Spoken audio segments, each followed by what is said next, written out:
له ونشهد أن سيدنا وحبيبنا ومولانا محمدا عبده ورسوله الذي أرسله بالحق بشيرا ونذيرا وداعيا إلى الله بإذنه وسراجا منيرا. وقد قال الله تعالى في كلامه المجيد والفرقان الحميد: أعوذ بالله من الشيطان الرجيم. بسم الله الرحمن الرحيم. إن الله وملائكته يصلون على النبي يا أيها الذين آمنوا صلوا عليه وسلموا تسليما. صلى الله على محمد صلى الله عليه صلى الله على محمد صلى الله صلى الله على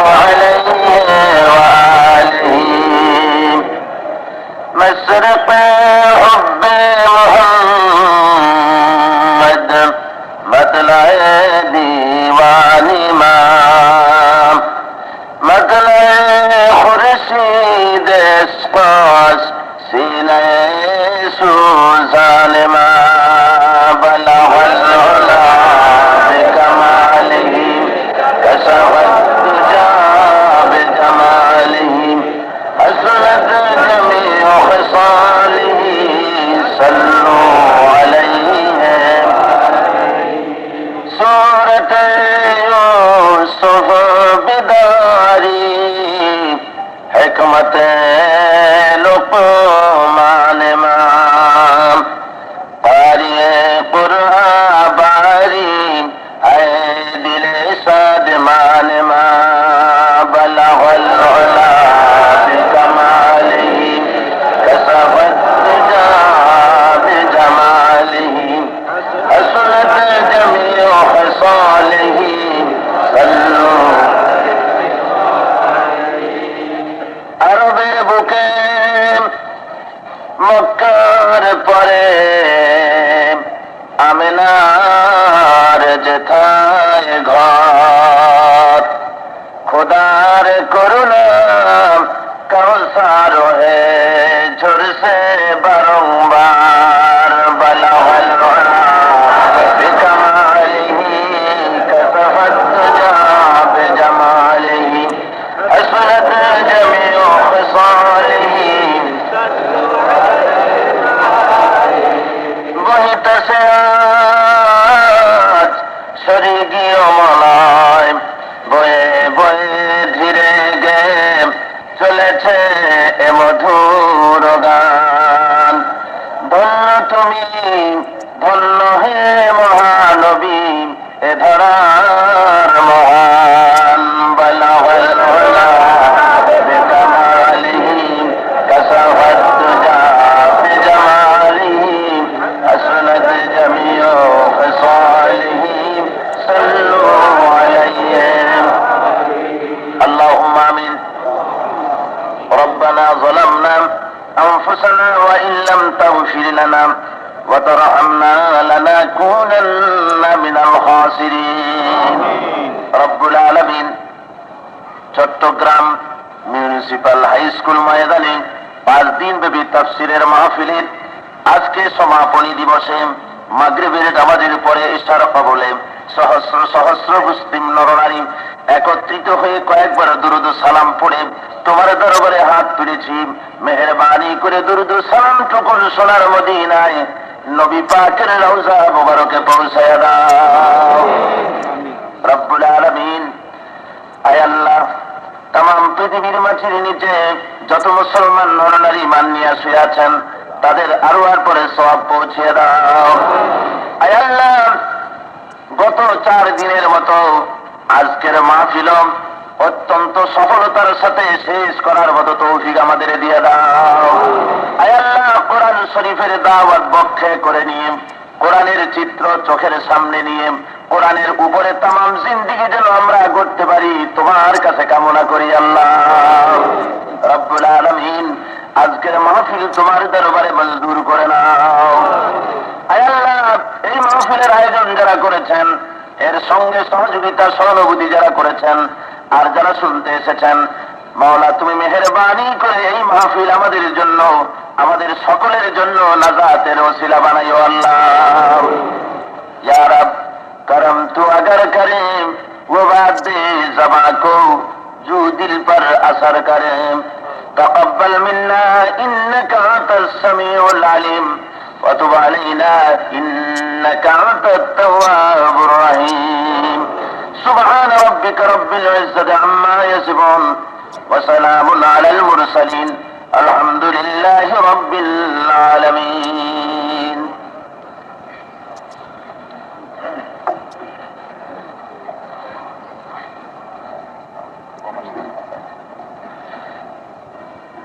जनाब हजरात सदर मोहतरम, हजरात उलमाए किराम, सम्मानित সুধীবৃন্দ, উপস্থিত আমার ইসলাম প্রিয় মুসলিম ভাইয়েরা, পর্দার আড়ালের মা ও বোনেরা, আসসালামু আলাইকুম ওয়া রাহমাতুল্লাহ। মহান আল্লাহ রব্বুল আলামিনের দরবারে লাখো কোটি শুকরিয়া জ্ঞাপন করি যে মহান আল্লাহ আজকে 5 দিন ব্যাপী তাফসীরের মাহফিলের সমাপনী দিবসে, মুনাজাতের দিনে, আখেরি দিনে আমাদেরকে উপস্থিত হওয়ার তৌফিক এনায়েত করলেন। মহান মালিকের দরবারে শুকরিয়া জানাই। জোরে সোরে সবাই পড়েন আলহামদুলিল্লাহ, মহব্বতের সাথে স্পষ্ট করে সবাই পড়েন আলহামদুলিল্লাহ।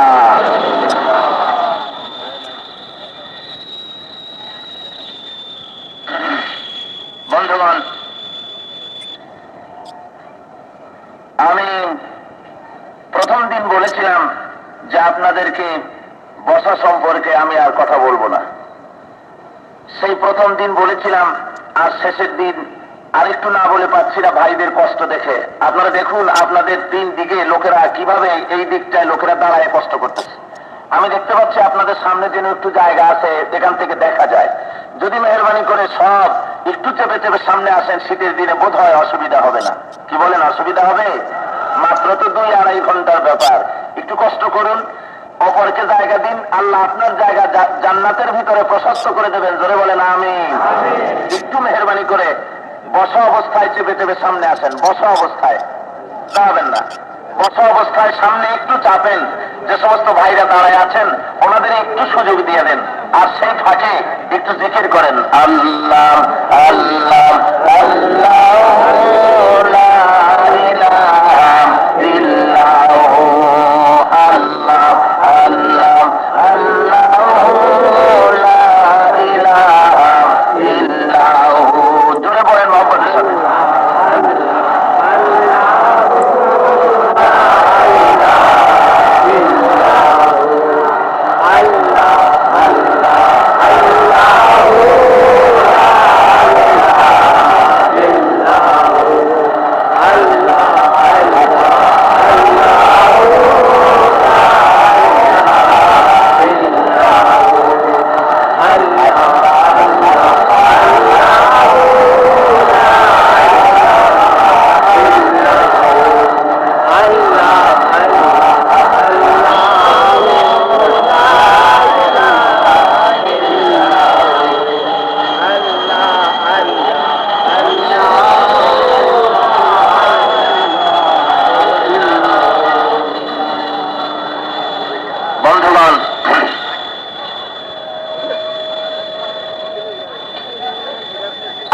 কাছে আমাদের কামনা করতে হবে, জায়গা অনুপাতে লোকের চাপ বেশি, আল্লাহ যেন মেহেরবানি করে এর মধ্যে আল্লাহ ম্যানেজ করে দিতে পারেন। পারেন না আল্লাহ?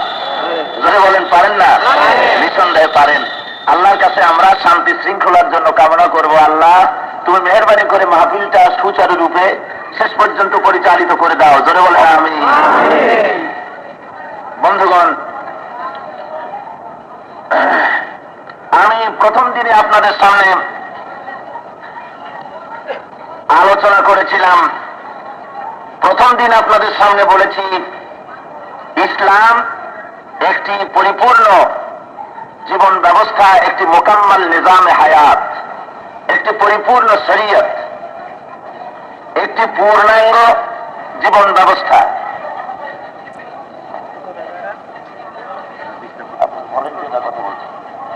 তারা নীরবে কাজ করা উচিত। বন্ধুগণ, আপনারা জবান বন্ধ রাখুন, হাতের ইশারায় কাজ করবেন। জবান সবাই বন্ধ রাখুন, হাতের ইশারায় কাজ করুন, তা না হলে আপনি দায়ী হয়ে যাবেন আল্লাহর কাছে। তো এই তারিখে, ইসলামী আন্দোলনকে, এই নিজামে হায়াতকে দুনিয়ার উপরে কায়েম করার জন্য আল্লাহ রাব্বুল আলামিন পয়গম্বরদের পাঠিয়েছেন। পয়গম্বররা হলেন, আম্বিয়া আলাইহিস সালামরা হলেন এই আন্দোলনের নেতা। এই শরীয়তের নিজামে হায়াতের পূর্ণাঙ্গ জীবন ব্যবস্থার কোড অফ লাইফের সর্বশেষ এবং সর্বশ্রেষ্ঠ নেতা, তামাম জাহানের জন্য দেশ কাল পাত্র ভেদে কিয়ামত পর্যন্ত সমস্ত সৃষ্টি জগতের নবী মুহাম্মদুর রাসূলুল্লাহ সাল্লাল্লাহু আলাইহি ওয়াসাল্লামকে আল্লাহ রাব্বুল আলামিন পাঠিয়ে দিলেন শরীয়তের পূর্ণতা সহকারে। তিনি মানুষের সামনে দাওয়াত দিয়েছিলেন। সেই দাওয়াত কয়টা জিনিসের উপরে ভিত্তি করে চলেছিল মনে আছে আপনাদের? তিনটা। আলহামদুলিল্লাহ, আপনাদের মনে আছে। আপনাদের স্মরণ শক্তি দিনের ব্যাপারে আল্লাহ বর্ধিত করে দিন। জোরে বলুন আমিন।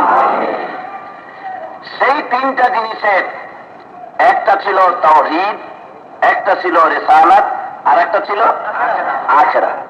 তাওহীদ সম্পর্কিত আর আখিরাত সম্পর্কিত কিছু কথা আমি আপনাদের সামনে গত 4 দিনে কোরআন শরীফ থেকে যতদূর আল্লাহ আমাকে জ্ঞান দিয়েছেন সেই যৎসামান্য আল্লাহর দেওয়া জ্ঞান থেকে আমি আপনাদের সামনে পেশ করেছি। তাতে ভুল যা হয়েছে আমি আল্লাহর কাছে মাফ চাই, আল্লাহ যেন ভুলগুলি আমাকে মাফ করে দেন। আর সঠিক যা বলেছি তার উপরে আমাকে এবং সমস্ত ভাইদেরকে আল্লাহ যেন আমল করার তৌফিক এনায়েত করেন। আজকে বলবো কোরআন শরীফের যে জায়গা থেকে, সেটা হলো 30তম পারা, সূরার নাম হলো সূরা আল ফজর। 30টি আয়াতে সূরাটি সম্পন্ন হয়েছে। মোট 1টি রুকু এই সূরার ভেতরে। সূরাটি নাজিলের ঐতিহাসিক পটভূমি আপনাদের সামনে পেশ করে মূল সূরা আপনাদের সামনে আলোচনা করা হবে। এ দিয়ে রিসালাত সম্পর্কিত এবং মানুষের চরিত্র সম্পর্কিত আজকের দুনিয়া আমাদের কি দরকার তার অনেক কিছু আমরা পেয়ে যাব। বস্তুত কোরআন শরীফ এমন একটা কিতাব, এমন এক মহান কিতাব, এই কিতাব তো মানুষের বানানো না। কি বলেন, কার? এটা কি মানুষের বানানো? এটা কার বলেন তো?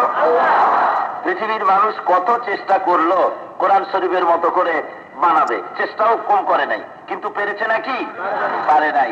গত বছর আমি বলেছিলাম আপনাদের সামনে, বোধ হয় মনে আছে, মুসাইলামায়ে কাজ্জাব সরকারে দো আলমের হিনে হায়াতে, হুজুরের জীবদ্দশায় সে দাবি করে বসলো যে আমি নবী। ও মনে করলো কি যে নবুয়ত এই জিনিসটা বোধহয় একটা ব্যবসা। হুজুর সাল্লাল্লাহু আলাইহি ওয়াসাল্লাম মক্কা শরীফে এতিম ছিলেন, 40 বছর তার কিছু ছিল না। নবুয়ত প্রাপ্তির পর তিনি যখন হিজরত করে মদিনায় আসলেন, মদিনার শাসক হলেন। সারা দেশের চতুর্দিক থেকে সোনা দানা, টাকা পয়সা, তারপরে গনিমতের মাল সব এসে স্তূপ হয়ে গেছে। হুজুর ছিলেন এতিম মানুষ, মদিনায় এসে রাষ্ট্রপ্রধান হলেন, টাকা কড়ির অভাব নাই। তাহলে এটা তো একটা ভালো ব্যবসা। এ বলল যে আমিও নবী। লোকেরা দাবি করলে আপনি যদি নবী হন, হুজুর সাল্লাল্লাহু আলাইহি ওয়াসাল্লামের কাছে ওহী নাজিল হয়, কোরআন শরীফ আসে, তো আপনারটা কই? কয় কি সবে মাত্র তো নবী হলাম, একটু অপেক্ষা করো, জিবরাইল আসতে দাও। বহু চেষ্টা করে সূরা আল কাউসারের একটা প্যারোডি বানালো, চেষ্টা করলো ওইটার সাথে মিলাবার। সে বানালো কি, ইন্না আতাইনাকাল আকাক ফাসাল্লি লিরাব্বিকা ওয়াজআক ইন্না সানিয়াকা হুয়াল আবলাক। জোরে কোন নাউযুবিল্লাহ। যে কোরআন শরীফ অর্থ জানে না, সে এইটা যখন পড়া শুনবে সে বুঝবে যে কোরআন শরীফ এরকম না, এরকমের বিদঘুটে শব্দ এটা কোরআন শরীফের হতে পারে না। অর্থের দিক দিয়ে আরো কদর্য। অর্থ কি? নিশ্চয়ই আমি তোমাকে আকাশ পক্ষী দান করেছি, অতএব তোমার প্রভুর উদ্দেশ্যে তুমি নামাজ পড়ো আর জোরে সোরে চিৎকার করো, নিঃসন্দেহে তোমার শত্রুরা শ্বেত ও কৃষ্ণ বর্ণের হবে।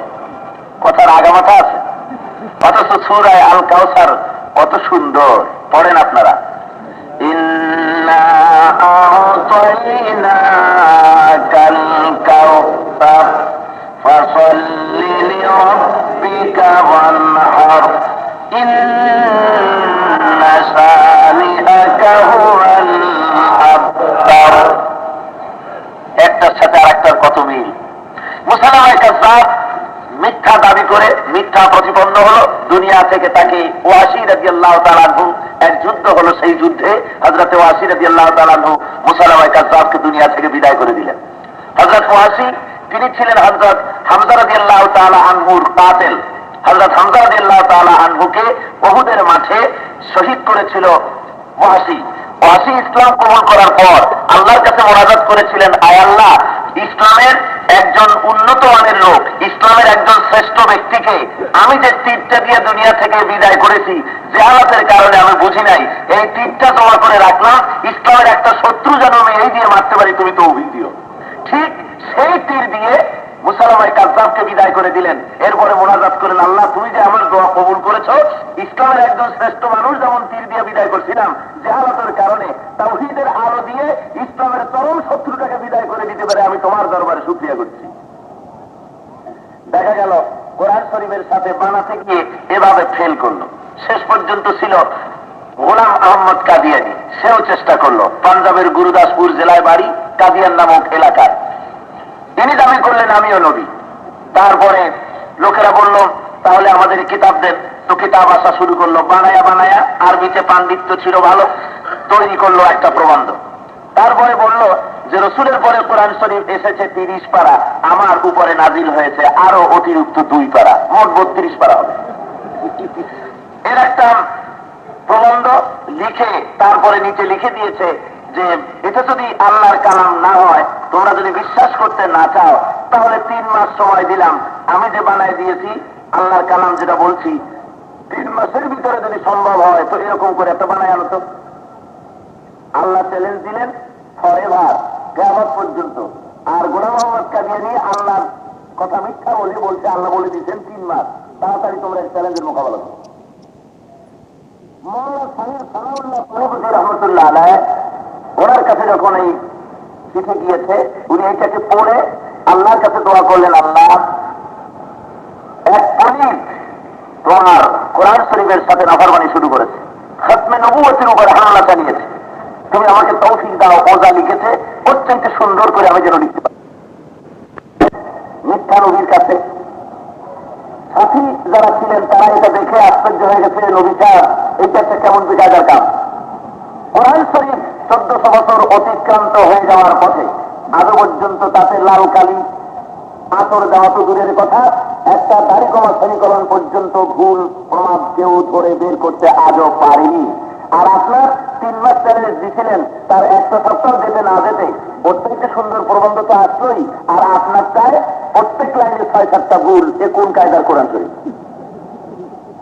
গোলাম মোহাম্মদ কাদিয়ানি বলছে, দেখো এক ব্যাপার হয়ে গেছে। কি? কয়েক জিব্রাইলের কি এক বদভ্যাস হইছে। আমি যখন দিনের বেলায় রাতের বেলায় ঘুমায় থাকি, আসবি তো আজ ওহি নিয়ে ঠিক ঘুমের সময় আজকে আমার বলে ওঠেন ওঠেন তাড়াতাড়ি ওহি নিয়ে আসছি। তো আমি ঘুমের থেকে উঠে ঘুমের জড়তা তখনও কাটে না, ওহি নিয়ে আসে, তো ওহি আর আমারটা জড়াইয়া এরকম ভুল হয়ে গেছে। এরপর আমি তারে বলে দেবো যেন সামনে কখনো এভাবে আমার ঘুমের মধ্যে না আসে। এরপরেও তার অন্ধ ভক্তরা তার সাপোর্ট দিতে লাগলো। তারপরে বহস হল মৌলানা আতা আল্লাহ বুহারি রহমতুল্লাহ আলাইহির সাথে। মৌলানা বুহারি বলছেন, তুমি যে নবী তার প্রমাণ আছে কিছু? প্রমাণ তো কোরআন শরীফেই আছে। কাজিয়ানি বলছে, কোথায়? কই দেখো না, আমার সম্পর্কে হযরত ঈসা আলাইহিস সালাম বলেছেন ইয়াতি মিন বাদ ইসমুহু আহমদ, আমার পরে একজন আসবেন তার নাম হবে আহমদ, তা আমি তো সেই আহমদ। মৌলানা বুখারী বলছেন বেওকুফ, হযরত ঈসা আলাইহিস সালাম যার সম্পর্কে ফোরকাস্ট করেছেন, ভবিষ্যৎবাণী করেছেন, তার নাম হলো আহমদ, আর তোর নাম হলো গোলাম আহমদ। তার অর্থ হলো যে আহমদ আসবেন, হযরত ঈসার প্রতিশ্রুত যে পয়গম্বর আসবেন আহমদ, তুই তার গোলাম, তোর নামেই তো প্রমাণ করে গোলাম আহমদ। এবারে গোলাম আহমদ বলছে, দেখুন আমার নামের আসলে গোলামটা বাড়িয়ে রেখেছে আমার বাবা, ভুল করেছে। আমার নামের আগের গোলাম শব্দ যদি বাদ দেই তাহলে তো আপত্তি থাকার কথা নয়, আমি তো তাহলে আহমদ থেকে যেতে পারি। মৌলানা বুখারী বলছেন তাহলে ঠিক আছে, আমার নাম হলো আতা আল্লাহ, আমার নামের প্রথম শব্দ তোর মতো যদি বাদ দেই তাহলে আমি আল্লাহ। আতা আল্লাহ, আমার আতা শব্দ বাদ যদি দেই তাহলে তো আমি আল্লাহ হই। আমি আল্লাহ হয়ে বলছি যে তোর মতো বেওকুফ আর নাদানকে আমি নবুয়তি দেই নাই।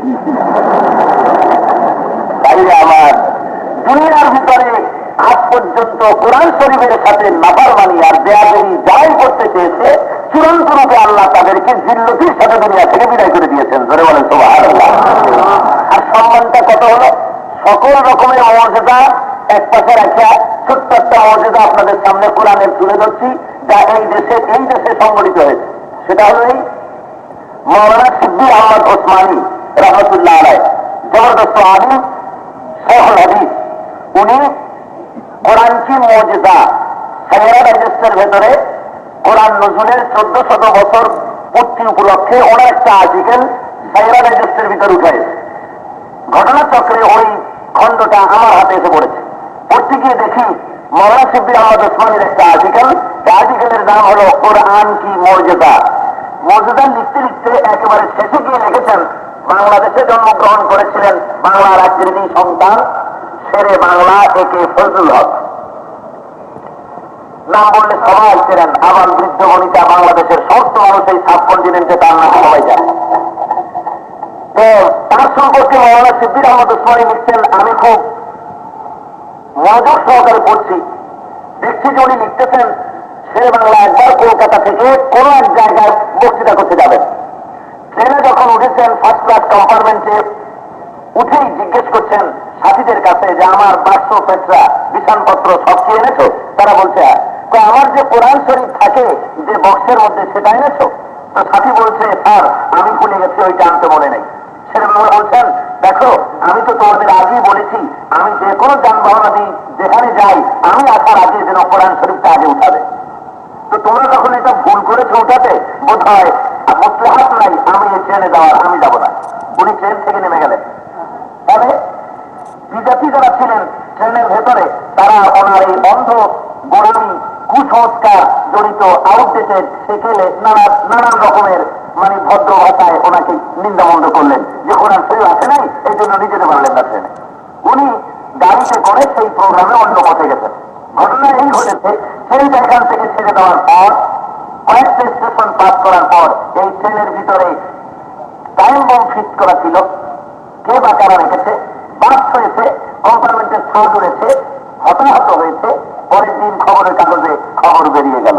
মৌলানা সিদ্দিক আহমদ ওসমানী রহমতুল্লাহ আলাইহ এই ঘটনা এই পর্যন্ত লিখে নিচে ওনার উনি মন্তব্য করছেন, সেদিন শেরে বাংলায় একে ফজলুল হকের জীবনের এই ইজ্জতকে কেউ যদি রক্ষা করে থাকে সে কোরআনকে ইজ্জত করেছিল বলে আল্লাহ কোরআনের ইজ্জতে তার জীবনের ইজ্জতকে বাড়িয়ে দিয়েছে। আমার এই জন্য আমি আপনাদেরকে বলবো আপনারা কোন সাধারণ মাহফিলে আসেন নাই, আপনারা কিসের মাহফিলে আসছেন? কোরআন শরীফের মাহফিলে। এই কোরআনের ইজ্জতে আল্লাহ যেন আপনাদের সকলের ইজ্জত ইহকালে আর পরকালে যেন বাড়ায় দেন। ধরে বলেন আমিন। সেই ইজ্জত টাকা পয়সার ইজ্জত নয়, সেই ইজ্জত যেন ইমানি সম্পদ দিয়ে আল্লাহ যেন আপনাদেরকে আমাদেরকে ভরপুর করে দেন। ধরে বলেন আমিন। ভাই আমার যে কথা বলছিলাম আমি আসল কথা ভুলে যাইনি। সরকার দোয়ালা কোরআন শরীফের মাধ্যমে দুনিয়ার মানুষকে দাওয়াত দিতে থাকলেন তাওহীদ, রিসালাত ও আখিরাতের উপরে। সমকালীন যুগের লোকেরা তারা বাধার সৃষ্টি করলো, অত্যাচার করতে লাগলো হযরত সাল্লাল্লাহু আলাইহি ওয়াসাল্লামের উপরে, সাহাবায়ে কিরামদের উপরে, যাতে করে ইসলাম দুনিয়ার উপরে কার্যকরী না হতে পারে। আর তারা বলতো, দেখো দেখো একটা মানুষ, উনি আবার একটা নবুয়ত নিয়ে আসছেন, দুই একজন লোক নিয়ে উনি নবী হবেন, আর এই নিয়ে উনি একটা সমাজ কায়েম করবেন, এগুলো কেমন কথা? এই কখনো সম্ভবপর হতে পারে না। চরম ভাবে এত বড় কালকে অবিশ্বাস করতো, রেসালাতকে ভাবে করতো, তাওহীদ সম্পর্কে সন্দেহ ছিল। আর তারা বলতো যে এটা কোনো ক্রমে সম্ভব না, এটা কায়েম হতে পারে না। ঠিক এই পটভূমিতে কুফার কোরআন যখন তাওহীদবাদী এই নগণ্য সংখ্যক মুসলমানদের উপরে অত্যাচারের স্টিম রোলার যখন চালিয়েছিল, ঠিক সেই মুহূর্তে এই পটভূমিকে সামনে রেখে রব্বুল আলামিন সূরা আল ফজর নাযিল করছেন। আসুন সূরা আল ফজর থেকে আলোচনা করার আগে শয়তানের ওয়াসওয়াসা থেকে আল্লাহর কাছে ক্ষমা চাই। সবাই পড়েন আউযু বিল্লাহি মিনাশ শাইতানির রাজিম। বিসমিল্লাহির রাহমানির রাহিম। বিতাড়িত মরদুদ শয়তানের ওয়াসওয়াসা থেকে আল্লাহর কাছে ক্ষমা চেয়ে নিয়ে পরম করুণাময় রহমান রহিম পরম দাতার দয়ালু আল্লাহ রাব্বুল আলামিনের নামে শুরু করছি। والفجر وليالي العشر والسبع والوتر والليل إذا يسر هل في ذلك قسم لذي حجر ألم تر كيف فعل ربك بعاد إرم ذات العماد التي لم يخلق مثلها في البلاد وثمود الذين جابوا الصخر بالواد وفرعون ذي الأوتاد الذين طغوا في البلاد فأكثروا فيها الفساد فصب عليهم ربك سوط عذاب إن ربك لبالمرصاد صدق الله مولانا العظيم।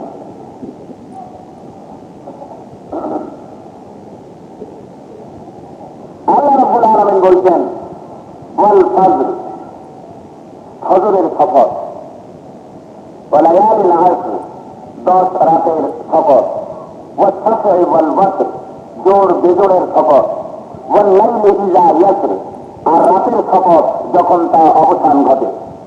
হাল ফি যালিকা কাসামুল লিযি হিজর, এসবের মধ্যে কোন বুদ্ধিমান ব্যক্তির জন্য কোন শপথ আছে কি?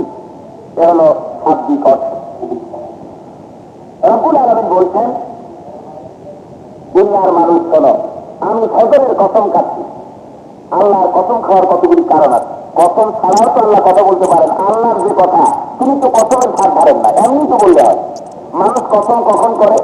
মানুষ কসম করে তখন যখন একটা কথাকে মানুষকে ওই কথার উপরে দৃঢ় প্রত্যয়শীল করতে চায়, তখন সে কসম করে। কি বলেন, ঠিক না? এটা হলো মানুষের বেলায়। আর আল্লাহ রাব্বুল আলামিন তার কসম খাওয়ার কারণ অন্য। এবং মানুষ কসম খায় সেই জিনিসের, যে জিনিসের গুরুত্ব অত্যাধিক। যেমন কোরআন শরীফের কসম মানুষ খায়, এভাবে কসম খাওয়া ঠিক না। কসম একমাত্র আল্লাহর নামে চলে। কি বলেন, কসম কার নামে চলে? আল্লাহ ছাড়া কারণে দোহাই বা কসম চলে না। আল্লাহ রাব্বুল আলামিন কসম খান কোন জিনিসের উপরে? কোন জিনিসের গুরুত্ব, বিরাটত্ব, মহানত্বের উপরে ভিত্তি করে আল্লাহ কসম খান না, বরং যে কথা বলতে যান ওই কথার প্রেক্ষিতে সামঞ্জস্যশীল যে জিনিস আছে ওর উপরে ভিত্তি করে আল্লাহ রাব্বুল আলামিন কসম করে। যেমন আল্লাহ এখানে করতেছেন ওয়াল ফজর, আমি ফজরের শপথ করছি। ফজর কখন? যখন অন্ধকারের বুক চিরে, অন্ধকারের বক্ষ বিদীর্ণ করে প্রভাত লালিমা পূর্ব দিগন্ত থেকে যখন সূর্য তার কিরণচ্ছটা ছড়িয়ে দেয়, পূর্ব দিগন্ত যখন সাদা শুভ্র হয়ে ওঠে, যখন সেটা আলোকিত হয়ে ওঠে, অন্ধকার বিদূরিত হয়ে যায়, এটাকে ফজর বলা হয়। আল্লাহ বলছেন এই ফজরের কসম আমি করছি, তোমরা যে আজকে ইসলামকে ছোট দেখতেছ এবং মনে করতেছ এটার কোনো বাড়তি নাই, এটা কোনো বাড়বে না, এটার কোনো এখানে শেষ হয়ে যাবে, এই আন্দোলনের কোনো ভবিষ্যৎ নাই, যারা চিন্তা করতেছ শুনে রাখো, এত বড় রাতের অন্ধকারটা পেরিয়ে ওই সূর্য উদয় করে তাম পৃথিবী যিনি আলোক মালায় সমুজ্জ্বল করতে পেরেছেন, ওই মহান আল্লাহ অন্ধকার জাহান। তিনটা হয় 10 রাত, প্রথম 10 রাত, দ্বিতীয় 10 রাত, তৃতীয় 10 রাত, মোট কয়টা হলো? তিনটা 10 রাত হয়। আল্লাহ বলছেন ও লায়ালি নাস, অর্থাৎ আমি 10 রাতের কসম করছি। তার মানে মাসের প্রথম 10 রাত চন্দ্রের থাকে কৃষ্ণপক্ষ, এই সময় শুক্লপক্ষ, এই সময় চাঁদ ক্ষীণ ভাবে খেজুরের চিকন একটা ডালের মতো করে আস্তে করে ওঠে এবং একাদশী, দ্বাদশী, ত্রয়োদশী করে করে প্রথম 10 রাতে কিছু অংশ চাঁদের আলোতে পৃথিবী উদ্ভাসিত হয়ে থাকে। দ্বিতীয় 10 রাতে এই চাঁদ ক্রমান্বয়ে বর্ধিত হতে থাকে। শেষের দিকে চাঁদের আলোতে চাঁদটা যখন 16 কলায় পরিপূর্ণ হয়ে যায়, পূর্ণিমায় পরিণত হয়, তখন তার আলোতে গোটা পৃথিবী আলোকে উদ্ভাসিত হয়ে যায়। মাসের শেষের 10 রাত্রে ওই পূর্ণিমার চাঁদ ক্ষয় করতে করতে আস্তে করে করে এক নিসীম অন্ধকারে ঘোর তমসাচ্ছন্ন করে আল্লাহ গোটা দুনিয়ার উপরে অন্ধকার আচ্ছন্ন করে দেন। চাঁদের আর নাম নিশানা তখন আর থাকে না। রব্বুল আলামিন বলছেন 10 রাতের কসম আমি করছি। এভাবে করে অন্ধকারের ভেতর থেকে যেমন আমি আলো টেনে নিয়ে আসি, আবার শক্তির দিক দিয়ে আলোর দিক দিয়ে প্রমাণ করে দিলাম। শক্তির দিক দিয়ে তোমরা দেখো, অত বড় বিরাট চাঁদটাকে কৃষ্ণপক্ষে আস্তে করে ক্ষয় করে করে অমাবস্যায় পরিণত করে দেই আমি আল্লাহ। সেদিন তাম পৃথিবীর মানুষের ক্ষমতা নাই, বিজ্ঞানের ক্ষমতা নাই চন্দ্রকে খুঁজে বের করার বা তার থেকে একটু আলো বের করে দেওয়ার। কি বলেন, আছে ক্ষমতা?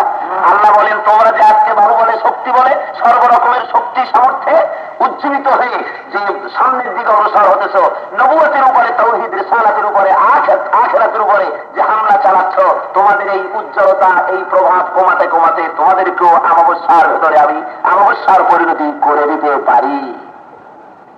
এরপর জোর বেজোরের কসম। জোর বেজোর কাকে বলা হয়? জোর সংখ্যা হলো 2, 4, 6, 8, 10, অর্থাৎ সমভাবে বিভক্ত করা যায় যে অঙ্ক, যে ফিগার, এগুলিকে বলা হয় জোর। আর বেজোর সেগুলো কেমন? 3, 5, 7, 9, 11 এ জাতীয়। তো জোর বেজোর দিয়ে আল্লাহ প্রমাণ করছেন কালের আবর্তন। আজকে 1, কালকে 2, পরশু 3, এভাবে করে জোর আসে বেজোর আসে, এসে আজকে যে পরিস্থিতি থাকে কালকে সেই পরিস্থিতি থাকে না, অন্যরকম হয়ে যায়। মহাকালের ঘূর্ণায়মান চক্রের আবর্তনে 1 আসে 1 চলে যায়। এই জোর বেজোরের কসম করছি, তোমরা আজকে সমাজের মধ্যে মাতব্বরি করতেছ, নেতৃত্ব করতেছ, মহাকালের ঘূর্ণায়মান চক্রে চাকার তলে তোমাদের পিছে দিয়ে নবুয়তের সূর্যকে আমি তুলে দেবো দুনিয়ার মুখে। আল্লাহ রাব্বুল আলামিন বলছেন ওয়াল্লাইলি ইযা ইয়াস, আর রাত যখন অবসান হয় তার কসম করি। এত বড় বিরাট রাত, সেই রাতটা যে অবসান হয়ে যায়, এই অবসানটা তো আমি করি। যদি আমি না করতাম এভাবে অন্ধকার থেকেই যেত। অন্ধকারকে বিদূরিত করে আমি আলো আনি। এভাবে করে আমার শক্তির প্রমাণ তোমাদের সামনে আমি দিয়ে থাকি।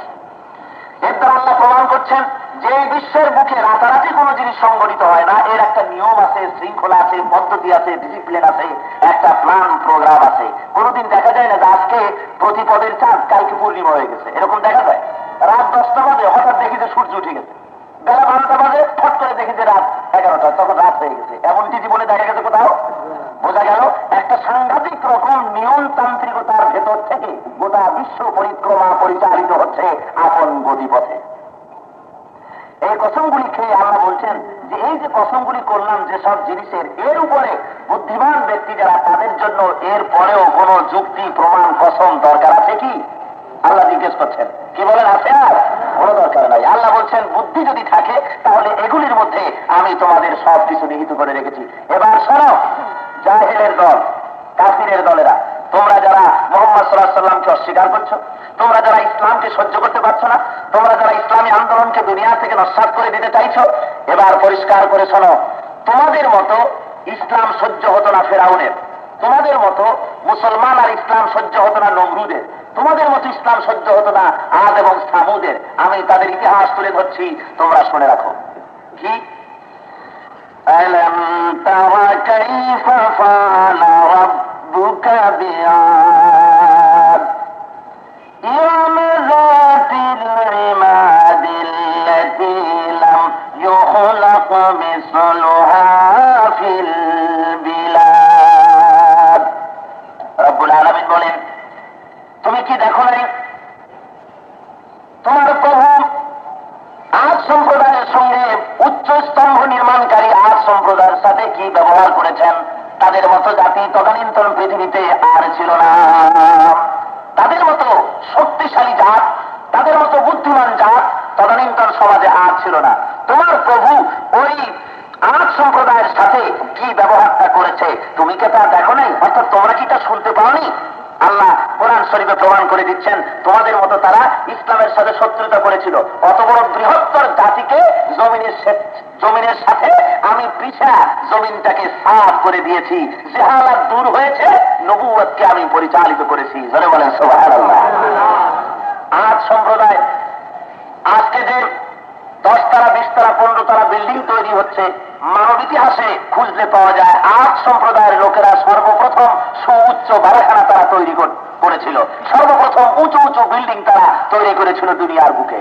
তারা অত্যন্ত ভাস্কর্য কাজে, এ সমস্ত কাজে তারা ছিল অত্যন্ত তৎপর এবং অত্যন্ত ভালোভাবে তারা সব কাজ করতে পারত। আল্লাহ বলেন তাদেরকে আমি শেষ করেছি। কিভাবে করলাম? সাদ্দাত ছিল এই আদ সম্প্রদায়ের বাদশা, বিরাট এলাকার রাজত্ব তার ছিল, অহংকারে মদমত্ত হয়ে পড়েছিল সে। তাফসীরে এসেছে আল্লাহ রাব্বুল আলামিন হযরতে আজরাইল আলাইহিস সালামকে একদিন জিজ্ঞাসা করেছিলেন, আজরাইল, জান কবজ করা তোমার ডিউটি, কিন্তু কোন জান কবজ করতে গিয়ে কি কোনোদিন তোমার মনে দুঃখ হয়েছে? হযরতে আজরাইল জবাব দিয়েছেন, আল্লাহ, তুমি আমার উপরে যে জিনিস নির্দেশ করে দিয়েছো এর উপরে আমার দুঃখ কেমনে হতে পারে? ডিউটি আমি পালন করেছি, সব সময় করে যাব, কিন্তু সত্য আপনার কাছে তো বলতেই হবে, আর আপনি সব খবর জানেন। এই পর্যন্ত যত জীবন আমি হরণ করেছি, 2টি জান কবজ করতে আমার মনে বেশি ব্যথা লেগেছে। একটা হলো সেইটা সমুদ্রের ভিতরে ভাসমান ছিল জাহাজ, জাহাজ ডুবি হয়ে গেল, একটা গর্ভবতী মহিলা একখানা তক্তার উপরে ভাসমান হয়ে তুফানের সাথে সে চলছে, এমন সময় তার ডেলিভারি হলো তক্তার উপরে। সাথে সাথে তুমি আমাকে হুকুম করলে ওই প্রসূতিকে দুনিয়া থেকে বিদায় করে দেওয়ার জন্য। আমি ওই সমুদ্রের তক্তের উপরে গিয়ে তার জানটা কবজ করেছি, মনে মনে চিন্তা করেছি সমস্ত ক্ষমতা তো তোমার, কোনো সন্দেহ নাই, কিন্তু মা বিদায় হয়ে গেল, সমুদ্রের এই তক্তার উপরে এই বিরাট উর্মিমালা তরঙ্গাভিঘাতের উপরে তক্তার উপরে নবজাতক শিশু, এর পরিণামটা কি হবে? ওই বাচ্চাটার জন্য আমার দুঃখ হতেছিল। 1 2 নম্বরে আর এক ব্যক্তি সারা জীবন বলে বহু সাধনা করে একটা বালাখানা তৈরি করেছিল, নাম দিয়েছিল বেহেশত। সেই বেহেশত তৈরি করার পর যেদিন তিনি উজির নাজির পাত্র মিত্র সমবিব্যাহারে অভিযান চালিয়েছিলেন, রওনা করেছিলেন দেখার জন্য, যেদিন তিনি পৌঁছে গেলেন সেই জান্নাতের কাছে, একটা পা নামিয়েছে আর একটা পা তখনও ঘোড়ার পৃষ্ঠে রয়েছে, ঢুকবে দেখবে, এমন সময় তুমি হুকুম করলে ওর জানটা কবজ করতে। আমি জান কবজ করেছি, আমার মন বলছিল যদি এত কষ্ট করে বানালো যদি একটু দেখার সুযোগ দিতে। আল্লাহ রাব্বুল আলামিন বলেন, হে আজরাইল শুনলাম, 2 ব্যক্তি যাকে তুমি মনে করেছো ওরা 2 ব্যক্তি নয়, ওই সমুদ্রে যার জান কবজ করেছ ওই ব্যক্তিকে জান্নাতের ভিতরে ঢুকতে আমি আল্লাহ রাব্বুল আলামিন দেই নাই। একই ব্যক্তি, ওর নাম সাদ্দাত। সমুদ্রের ভিতর থেকে, তুফানের ভিতর থেকে আমি বাঁচালাম। সমুদ্রের পারে ওই এলাকার বাদশা এসেছিলেন, তার ছেলে ছিল না, সে তাকে নিয়ে নিজের ছেলে হিসাবে প্রতিপালন করলো। সে মারা যাওয়ার পর এর উত্তরাধিকারী হয়ে গেল, ছিল সমুদ্রে ভাসমান। হাঙ্গরের খোরাক হতো কুমিরের খোরাক হতো।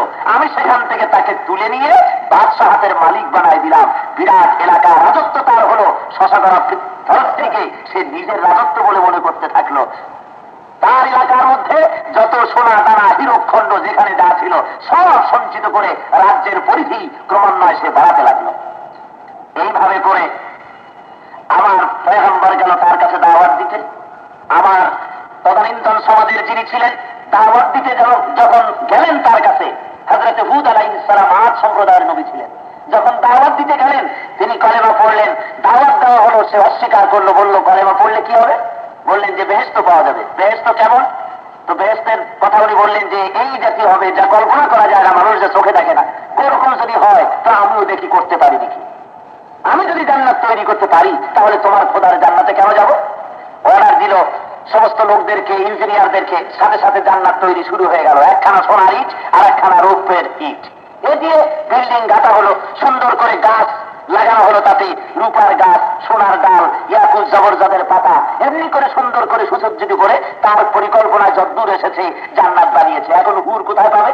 অর্ডার দিয়ে দিল আমার এই রাষ্ট্রের মধ্যে যত সুন্দরী তরুণী তন্নি 16 কলায় পরিপূর্ণ যৌবনোচ্ছটা ষোড়শী যুবতীদেরকে এনে এই বেহেশত ভরপুর করে দাও, হুর বানায়া।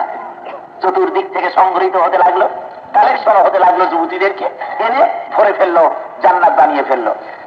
মিস্ত্রিরা এসে বলে দিল সাহেব আপনার জান্নাত তৈরি হয়ে গেছে, বা দেখতে আসুন। রওনা করেছেন দেখার জন্য। আমি আগেই বলেছি আপনাদেরকে, কাল না পরশু বুঝি বলেছিলাম, আল্লাহ সীমা লঙ্ঘনকারীদেরকে ঢিল দেন, দেখি কতদূর পারো। যখন সীমা লঙ্ঘন হয়ে গেছে আর যাওয়ার পথ নাই, ওই পর্যন্ত যেতে দিয়েছেন। দুনিয়ার মানুষ শুনে নাও, আমার দ্বীনের সঙ্গে বিরোধিতা করে আমার সঙ্গে চ্যালেঞ্জ করে জান্নাত বানালো। এই জান্নাত বানায়া যখন জান্নাতের কাছে তার পরিকল্পিত তার বানানো বেহেশতের কাছে যখন সে চলে গেছে, ঘোড়ার পিঠের থেকে পা একখানা নামিয়েছে, আর একখানা নামাতে পারে নাই। রব্বুল আলামিন অর্ডার করে দিলেন আজরাইল জলদি করে চলে যান, ওই দুশমনকে সাদ্দাতকে আর তার দলবল তাকে যারা অনুসরণ করেন আর তার ওই বেহেশত শুদ্ধ মাটির সাথে জনমের মতো মিশাইয়া দেন। দুনিয়ার থেকে সাফ হয়ে গেল, ধ্বংস করে দিলেন আল্লাহ রব্বুল আলামিন। রব্বুল আলামিন তাই সাফ বলছেন, আলাম তারা কাইফা ফাআলা রাব্বুকা বিআদ। তোমার প্রভু আজ সম্প্রদায়ের সাথে কি ব্যবহার করেছে তুমি কি তা জানো? শোনো নাই? তুমি কি তা দেখোনি? যে রব্বুল আলামিন অত বড় বিরাট সম্প্রদায়ের সাথে, অত বড় বিরাট জাতির সাথে এই ব্যবহার করে দুনিয়া থেকে খতম করে দিতে পেরেছেন, সেই আল্লাহ আছে। তোমরা যদি নবুয়তে মুহাম্মদের উপরে, মুহাম্মদ সাল্লাল্লাহু আলাইহি ওয়াসাল্লামের উপরে যদি হামলা চালাও, যদি বন্ধ না করো, তাহলে ওদের মতো দশা তোমাদেরও আমি আল্লাহ করে দিতে পারি। জোরে বলেন সুবহানাল্লাহ। রব্বুল আলামিনের পরে বলেন وثمود الذين جابوا الصخر بالواد। প্রস্তর ভূমি খোদাইকারী সামুদ গোত্রকে তাদের সাথে আমি কি ব্যবহার করেছি নিশ্চয়ই তোমরা তা দেখেছ অথবা শুনেছ। সেটা কি? প্রস্তর ভূমি খোদাই করার অর্থ হল সামুদ গোত্রই হল প্রথম, মানব ইতিহাসের মধ্যে তারা প্রথম যারা নাকি পাথর, বিরাট বিরাট পাহাড়, সেই পাহাড়ের গা খুঁজে, তার গাত্র খুঁজে খুঁজে সুন্দর সুন্দর রুম বানাতো, আর তার ভিতরে তারা বালাখানার মতো তৈরি করে ছেলে মেয়ে নিয়ে তারা বাস করত। আজও পর্যন্ত সেসব পাহাড়িয়া এলাকায় ধ্বংসাবশেষ এখনো আছে। জোরে বলেন সুবহানাল্লাহ।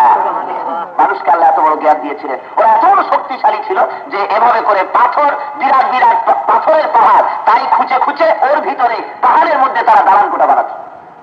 আল্লাহ বলেন ওদেরকেও শেষ করছে। তারপর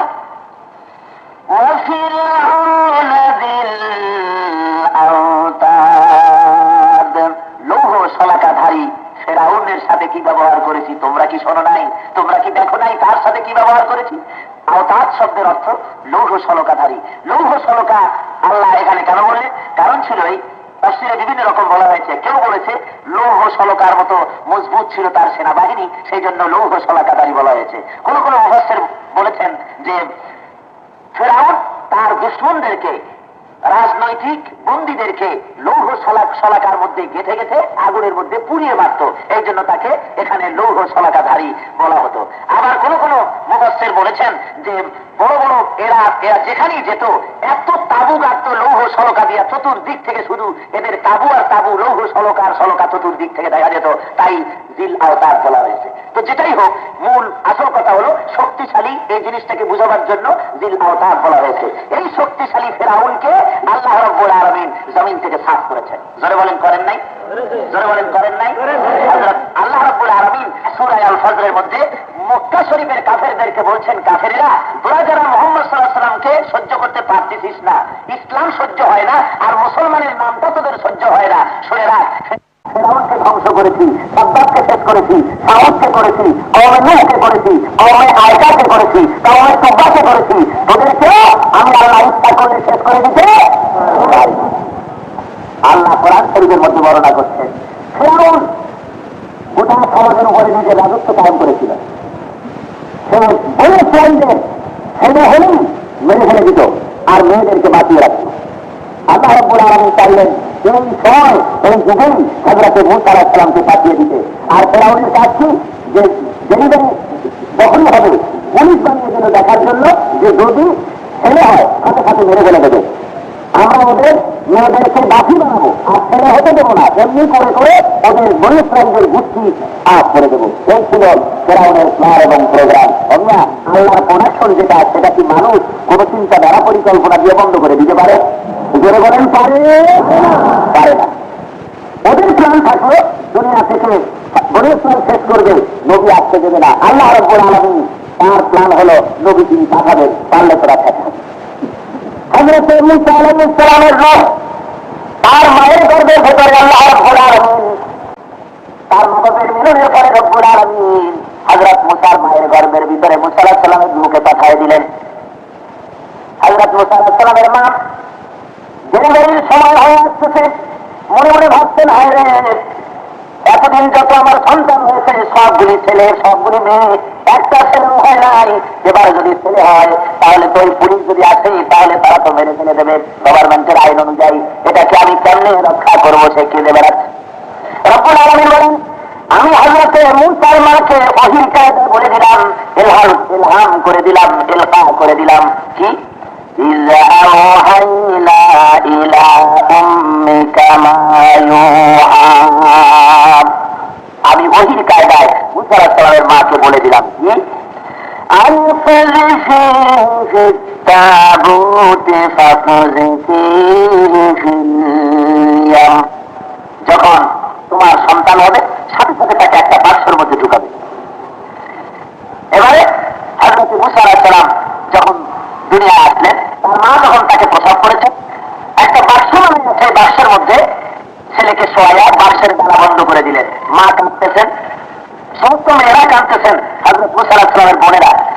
এতদিন তারা গা হয়েছে সব বোন, একটা ভাই নেই। আজকে একটা ভাই হলো আর তারা ফেলে দিতে হবে নদীতে, সবাই কাঁদতেছে। রব্বুল আলামিন বলেন, তোমাকে নিয়ে বাক্সবন্দি করে তার নদীর ভিতরে ছেড়ে দিলাম।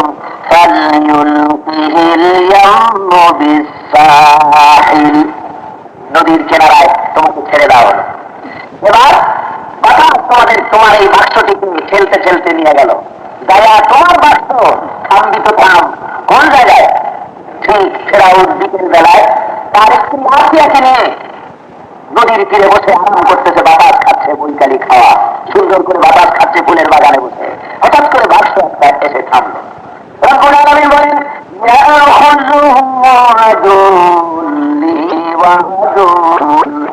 সাথে সাথে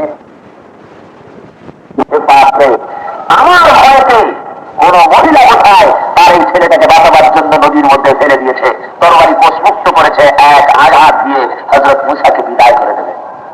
আসিয়ে দৌড়ে এসেছে, দু হাত চেপে ধরেছে ফেরাউনের। ফেরাউন, তোমার মতো নির্বোধ আর দেখি নাই, তুমি এত বড় বোকার হদ্দ, তুমি খোদা না একদম হুদা। তোমারে যারা খোদা মানে ওরাও বেউকুফ। আল্লাহ আমাদের ছেলে পেলে দেয় নাই।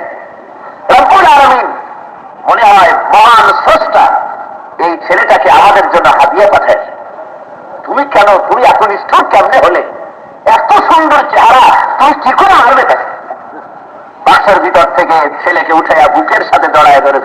আসিয়া, জোরে বলেন সুবহানাল্লাহ। আল্লাহ কোরআন শরীফে সব ঘটনা বলেন। যা বলতেছি এগুলো গল্প নয়, উপন্যাস নয়, নাটক নয়, নভেল নয়, রূপকথার ঝুলি নয়, কোরআন আল্লাহর কথা। শোনাচ্ছেন মেয়েরা, ইসলাম যারা সইতে পারো না, মুসলমানের নাম যাদের ভালো লাগে না, ভালো করে শুনে রাখো, আমি আমার ইসলাম ঠিকায় রাখবো, তোদেরকে সাফ করে দেবো, আজ হোক কাল হোক। ইতিহাস আল্লাহ বলছেন, শত্রুতা করো না ইসলামের সাথে, শত্রুতা করো না মুসলমানের সাথে। কি দুর্ভাগ্য, তোমার বন্ধু হলো কাফেররা আর মুসলমান হয়ে গেল শত্রু। জয় বলেন নাউজুবিল্লাহ। ভাইরা আমার, আল্লাহ রাব্বুল আলামিন বলেন, এবারে বিরাট কুদরত কাজে লেগে গেল। যখন তোমাকে নিয়ে আসিয়া কোলে নিয়ে নিল, ফেরাউন রাজি হয়ে গেল, ঠিক আছে লালন পালন করা যাবে। বাড়ি নিয়ে গেছে, ফেরাউনের এখন আর ব্যস্ততার সীমা নাই, শিগগির দুধ খাওয়াও, ছেলে বাঁচাও, কখন দুধ খেয়েছে শিগগির করে খাওয়াও। দুধ পাবে কোথায়? ছাত্রী দেখে আনা হলো, এ রাত্রি কোলে দেয় হযরত মুসা। আল্লাহ বলেন, মুসা যার কোলে তোমারে দেয় তুমি শুধু কান্দো, কারে দুধ খাও না। আমার কুদরত কাম করতেছে। কত ধাত্রী আসলো, কারো দুধ খাচ্ছ না, আর এদিকে ফেরাউন শটপট করছে, আর ছেলেটা যেন না খেয়ে না মারা যায়। যত টাকা লাগে দেবো, ভালো ধাত্রী কোথায় আছে নিয়ে আসো। রব্বুল আলামিন বলেন, এদিকে إن تمشي أختك فتقول هل أدلكم على من يكفله। এদিকে তোমার বোন, তোমাকে যখন ফেলে দেওয়া হয়েছিল নদীতে, তোমার বোন পারে পারে হাঁটতেছিল, হেঁটে হেঁটে এসে দেখেছে তোমাকে কে ধরলো, সেই পর্যন্ত সে এসেছে। বাড়ির মধ্যে এসে এই দৃশ্য তোমার বোন দেখতেছে, তুমি কারো দুধ খাও না। হঠাৎ করে তোমার বোন বলল, হাল আদুল্লুকুম আলা মাইয়াত ফুলুকু, আমি কি বলবো ফেরাউন, আমার কাছে কিন্তু ভালো একটা ধাত্রী আছে, সে এমন ধাত্রী যে কোন ছেলে কোলে নিলেই তার দুধ খায়। তো তুমি যদি বলো আমি সেই ধাত্রীটাকে নিয়ে আসি। আল্লাহ বলে ফেরাউন সাথে সাথে বলে দিল, যাও নিয়ে আসো, যত টাকা লাগে খেতে দেবো, পড়তে দেবো, থাকার জায়গা দেবো, জলদি করে নিয়ে আসো। রব্বুল আলামিন বলেন, এইভাবে করেন, ফারাজানাকা ইলা উম্মিকা কাই তাফররা আইনুহা ওয়ালা তাহজান। তোমার বোন তোমার মাকে ডেকে নিয়ে আসলো, আর তোমার মা এসে যখন তোমারে কোলে নিল, তুমি কাদা বন্ধ করে দিলে, বুকে চড়ে তুমি দুধ খেতে লাগলে ভালো করে। আমি এটা এই জন্য করলাম, তুমি এদিকে ফেরাউনের বাড়িতে থাকবে, আর তোমার মা তোমার চিন্তায় তার ঘুম হবে না, মাকে দেখেছি কাটা কবুতরের মতো ছটফট করবে। আমি সইতে পারি নাই রহমানুর রহিম আমিন, আমি কি করে দেখবো ছেলে হারা হয়ে মা কাঁদবে। তাই ব্যবস্থা করলাম, তোমার শত্রুর বাড়িতে তোমার মায়ের বেতন দিয়া, থাকার খাওয়ার জায়গা দিয়া, ওখানে বসে মায়ের দুধ খাওয়াইয়া তোমারে বড় করলাম। ভাইরা আমার, আল্লাহ রাব্বুল আলামিন বলেন, আমি এইরকম পারি। জোরে বলেন সুবহানাল্লাহ। ভাইরা আমার, হযরত মুসা আলাইহিস সালাম, ফেরাউন রাজ দরবার থেকে বেশি সময় বসতে পারে না, দৌড়ে আসে ছেলেটাকে দেখার জন্য। হযরত মুসা একটু বড় হয়েছে, নাদুস নুদুস হয়েছেন, চেহারা কত সুন্দর। ফেরাউন হযরত মুসা আলাইহিস সালামকে এবার রাজকার্য শেষ করে এসে হযরত মুসাকে কোলে নিয়ে দোল দিচ্ছেন, চোখের দিকে তাকায় আছে, কোলে নিয়ে মুখের দিকে তাকায় আছে। তৃপ্তি হয় না, চোখে পলক আসে না, এত সুন্দর চেহারা। ও মিয়া, নবুয়তি চেহারা, কেদারুদ্দিন সদরুদ্দিমার কেনা চেহারার দিকে তাকায় পাগল হয়ে গেছে, শুধু দেখে আর দেখে। আস্তে করে মাথা নিচু হয়ে আসতেছে। হযরত মুসা আলাইহিস সালামের ঠোঁটের সাথে ঠোঁট লাগাবেন, একটু চুমো খাবেন, এই নিয়ত করে মাথাটা নিচু করেছে। যখনই কানের সাথে ঠোঁট লাগাতে গেছে, বাম হাত দিয়ে ঠাস করে এক চড় মেরেছে হযরত মুসা আলাইহিস সালাম। ফেরাউন সাথে সাথে ছেলে হযরত মুসাকে মাটিতে ছেড়ে দিয়েছে। হযরত মুসার চিৎকার শুনে আসিয়া দৌড়ে এসেছে। কি ব্যাপার? দেখছে ফেরাউন হাতে তরবারি নিয়েছে, কেটে ফেলবে, এত বড় চোখ। কি ব্যাপার? বলে নিয়েছে ছেলেকে, তুমি এমন কেন করছো? ফেরাউন বলছে, এই ছেলে আমাকে চর মেরেছে, আমি একে হত্যা করব। দেখো, আমি তোমার খালি খালি বেহুদা কই না, তুমি কি খোদা বদ্ধ পাগল? এই বাচ্চা ছেলে ও কি না করতে পারে? এত চর মেরেছে, ও কি কিছু বোঝে? তুমি ওরে চর মারলে ওই না বুঝুক, চর যা মেরেছে গাল ভারী পড়তেছে, ছোট হলেও চরে ভারী জ্বালা। ঠিক এই আমার দুশ্মন। বলছে দেখো ভুল করো না, এ বাচ্চা মানুষ আগুনও চেনে না, আগুনের আংটাও বোঝে না, স্বর্ণের পিণ্ডও বোঝে না। ঠিক আছে, তোমার কথাই মানলাম, আগুনের আংটা এক পাশে রাখো, স্বর্ণের পিণ্ড এক পাশে রাখো। যদি সোনার পিণ্ডতে হাত দেয় আগুনে না দিয়া বুঝবো বুদ্ধি আছে, আমি তাকে টুকরা করবো, আর যদি আগুনে হাত দেয় মাফ করে দেবো। ভাইরা আমার, তাফসীরের ভিতরে এসেছি আগুনের আংটা আর স্বর্ণের খণ্ড যখন এক পাশে রাখা হয়েছে, হযরতে মূসা হাতখানা যখন ওই সোনার দিকে স্বর্ণের পিণ্ডের দিকে যখন হাতখানা বাড়াতেছিলেন, আল্লাহ বলেন মূসা রে, আমি জিবরাইল পাঠায় দিয়া তোমার হাতখানা আগুনের ভিতরে দিয়া দিয়া ওই আগুনখানা মুখের মধ্যে উঠাইয়া দিলাম। ফেরাউন বলল যে ঠিকই, বুঝ নাই, বুদ্ধি নাই, ছোট মানুষ। আল্লাহ মূসা আলাইহিস সালামকে বাঁচালেন। জোরে বলেন সুবহানাল্লাহ। ভাইরা আমার, হযরতে সাইয়েদনা মূসা আলাইহিস সালাম আজ বড় হয়েছে। তিনি আজকে ঘটনাচক্রে এই মিশর পরিত্যাগ করে মাদিয়ান চলে গিয়েছেন। লম্বা চড় ইতিহাস। মাদিয়ান থেকে হযরত সোহেব আলাইহিস সালামের মেয়েকে বিবাহ করেছেন। সেই বধূ নিয়ে বাড়ি ফিরছেন বহু বছর পর। এদিকে ফেরাউন হযরত মূসার কথা প্রায় ভুলেই গেছে, নিজের খোদায়িত্ব চলছে, উলুহিয়াত আর রুবুবিয়্যাত চালাচ্ছে, বলছে আনা রাব্বুকুমুল আ'লা। ভাইরা আমার, হযরত মূসা আলাইহিস সালাম চললেন, সায়না উপত্যকায় যখন এসে পৌঁছেছেন, কোহে তুরের কাছে এসে পৌঁছে গেছেন। স্ত্রী গর্ভবতী, ডেলিভারি পেইন উঠেছে, আগুনের দরকার, রাত অন্ধকার, সেখানেও আগুনের দরকার, পথ দেখা যায় না, আগুনের জন্য হয়রান হয়ে গেছে, কোথায় পাওয়া যায়?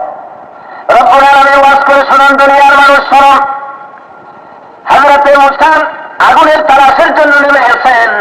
إذ رأى نارا فقال لأهلهم كثوا إني آنست نارا لعلي آتيكم بقبس أو أجد على النار هدى।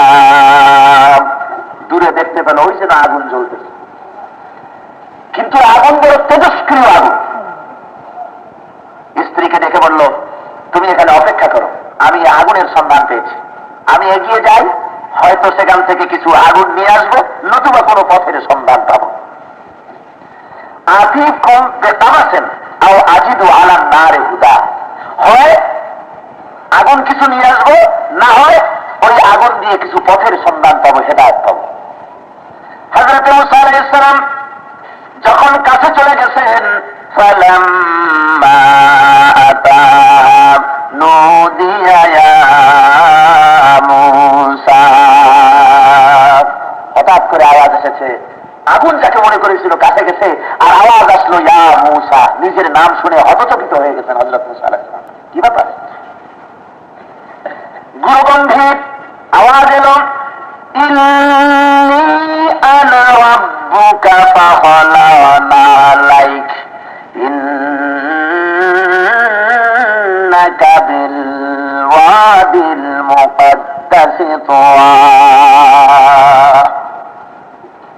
এ মূসা, পায়ের জুতা খোলো, এটা পবিত্র পাহাড়, আমার নূরের তাজলি পড়েছে। জোরে বলেন সুবহানাল্লাহ। খালি পায়ে আসে। হযরতে মূসা আলাইহিস সালাম জুতা খুলে ফেললেন। আল্লাহ বলছেন, মূসা রে, ইন্না আনা রাব্বুক, আমি তোমার রব, আমি তোমার প্রভু, আর এটা একটা পবিত্র পাহাড়, তুমি আসো। হযরত মূসা আলাইহিস সালাম হাজির হলেন। আল্লাহ জিজ্ঞেস করছে, ওয়ামা তিলকা বিয়ামিনিকা ইয়া মূসা, মূসা রে, তোমার ডান হাতে ওটা কি? হযরত মূসা আলাইহিস সালাম প্রভুর সঙ্গে আলাপ করতেছেন, আল্লাহর সাথে কথা বলছেন, বলছেন ইয়া সায়া, এটা একটা লাঠি, আতাওয়াক্কালু আলাইহা ওয়া আহুসসু বিহা আলা গনামি ওয়া লিয়া ফিহা মাআরিবু উখরা, এর উপর আমি ভর করে দাঁড়াই, এ দিয়া গাছের পাতা টাতা পাড়িয়া ভেড়া ছাগলকে খাইতে দিই, এ দিয়ে আমার ভেড়া ছাগলে প্রতিরক্ষার কাজ করি, যাতে বাঘ ভাল্লুক না পড়তে পারে। বলিয়া ফিহা মাআরিবু উখরা, এছাড়া আরো অনেক কাজে লাঠি দিয়া করি। তাফসীরে আসছে যে প্রশ্ন করলেন, আল্লাহ ওটা কি? বললে হতো এটা লাঠি, ওই দিয়ে আমি হেলান দেই, ওই দিয়ে গাছের পাতা পারি, ওই দিয়ে ওই প্রতিরক্ষার কাজ করি, আরো অনেক কাজ করি, এইসব হলো দরকারটা কি ছিল? আসল দরকার এই ছিল, প্রেমিক যখন প্রেমিকার সঙ্গে আলাপ করে তখন চায় আলাপটা দীর্ঘস্থায়ী হোক, যেন সময়টা তাড়াতাড়ি বয়ে না যায়, আর একটু বেশি করে কথা বলি।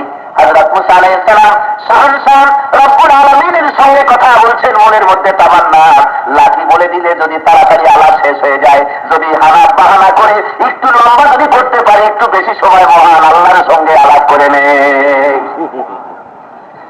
আমার আল্লাহ রাব্বুল আলামিন ওয়ার করে দিলেন মুসারে, তোমার হাতের ওই লাঠিটাকে তুমি ফেলে দাও মাটির পরে। মুসা আলাইহিস সালাম লাঠি মাটির পরে ফেলে দিলেন।